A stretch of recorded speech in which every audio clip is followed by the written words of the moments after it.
right, welcome to More Up North. I'm so glad you're with us for our 9th episode. And I thought maybe we should do something a little close to my heart, you know, being just a girl from Homer. We're going to look at the oceans a little bit closer, and there's some really cute little things in there that we're going to talk about. And some fantastic guests. And I promise, they're science guys, and there's a lady who likes to dive, and you know what? They're not nerds. They're really cute. You'll love it. So come right back. More Up North.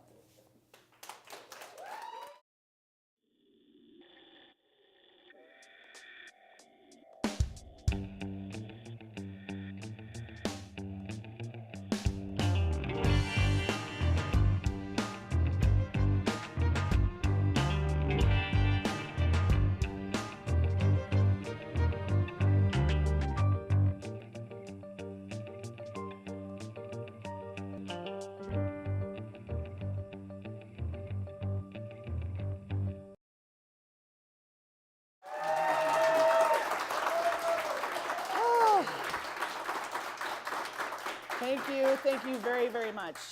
As I say every week, that sounded very authentic, heartfelt, appreciate that. Welcome back to More Up North. I'm Shannyn Moore, and I'm really, really happy that this is airing on the 23rd of this month. It'll be Saturday, this episode, and that's kind of an important day. You'll want to remember that, why we're doing this now. Michelle Ridgway has agreed to come in, and I'm so thrilled that she has. She retired after 9 years of serving on the advisory panel of the North Pacific Fisheries Management Council, which is more important than it actually sounds, believe it or not. They oversee the largest fisheries in the world. She currently works as a marine ecologist specializing in benthic ecosystems, which means really far down in the water, I believe. She pilots 3 single-person submersibles and owns and operates remotely operated vehicles, as well as dives and uses sonar survey methods for seabed classification. She has founded a not-for-profit organization dedicated to advancing deep sea research and education called Alaska Deep Ocean Science Institute. So welcome so much. Thank you. It must be strange for you to be up here in the air with us. From this, this is absolute, you are such an adventurer. You're the Alaska's Sylvia Earle. I mean, how remarkable is this? Sylvia's at a much higher level. Or you all go deeper, or however you do this. So I want to ask you first, you were on with the North Pacific Fisheries Management Council, and I've attended those meetings from time to time, and I can tell you that I think that they would be really good training for doing the Iditarod when it comes to endurance training. That I would agree with. And they tend to be long, drawn-out meetings. Absolutely, and basically you're looking at the hind end of a husky most of the time in there too. But in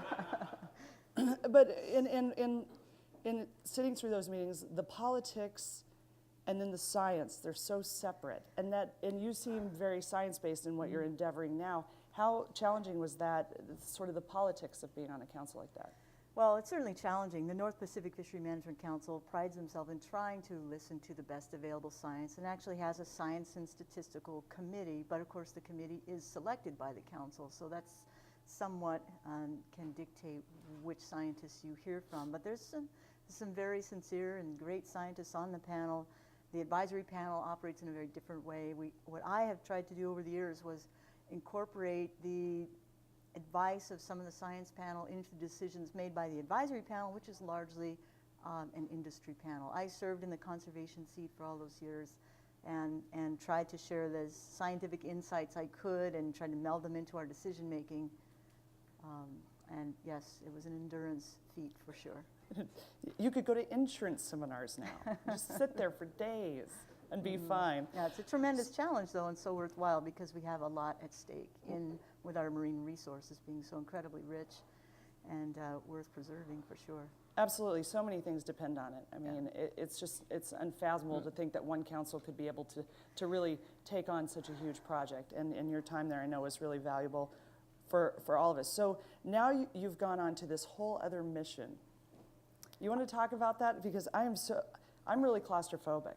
I can't imagine, and I've spent too much of my life trying to stay on a boat and on top of the water as a commercial fisherman. I cannot imagine like going, I'll go there. Hanging onto the rail is far less fun than being down deep and exploring and seeing things in nice, calm, relaxed atmosphere of a 1-atmosphere submarine.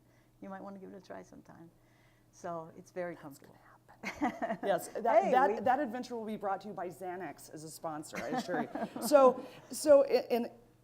Tell me, okay, so this is the 23rd, this is going to air. Tell me why this is significant for you. Okay, well, January 23rd, 2010 is the 50-year anniversary of a feat that many people may not have heard about because it occurred, again, 50 years ago. 1960, on this day, Jacques Piccard and Don Walsh descended into a place called the Challenger Deep. It's the deepest location within the Marianas Trench. It's over 10,600 meters deep. They descended in a submarine called the Trieste. It was a bathysphere attached to a massive structure, which was actually designed and then built in Italy and later purchased by the U.S. Navy.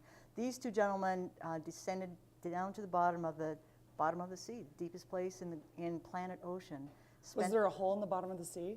There apparently was no There's a hole. song They about actually that. found seafloor. They spent some time there and then ascended to tell the world what it was all about. But what's unique in this situation is in the past 50 years we haven't returned. No one's been back to those depths. A couple of ROVs have been back into the trench. But What is that about? We go on these like amazing trips. We go to the moon. we don't go back. We do. Or we went to a sound stage. Maybe those guys were just hanging out in the bottom of the pool. We don't know. But they went. So they go. 50 years ago, they do this amazing thing. So then, I mean, so much research, so much mapping, so many things have happened since, but not to this. I mean, that's a NASA thing you were saying? Well, no, subsequent, and in the early 60s, as you know, NASA was building a lot of momentum, Right. and with that momentum, with a No, but the NASA took the money. huge basically. budget, and the NASA budget was, there was a while where we thought, well, we need to explore the ocean, no, we need to explore the moon, well, we only have enough budget to really pursue, and at that time, of course, we were competing with the Soviets in getting to the moon. A lot of American research dollars went to that. We had other things going on in the 60s as well, which consumed quite a bit of funding. So there have been major advances in ocean exploration. Certainly Woods Hole and MBARI and other entities have been involved in some undersea missions. We've had some submersible activity in Alaska, but very, very little, a tiny fraction of the world's oceans have been explored directly, what we call in situ, in that habitat where people can explore directly and study like you have the luxury of doing on land. You can sit and watch the plants grow. You can see the interaction of species in their natural habitat. And that's a very powerful tool for coming to understand how marine ecosystems function. Right. So you've got a project, this nonprofit, that involves a lot of students. Yes, we do.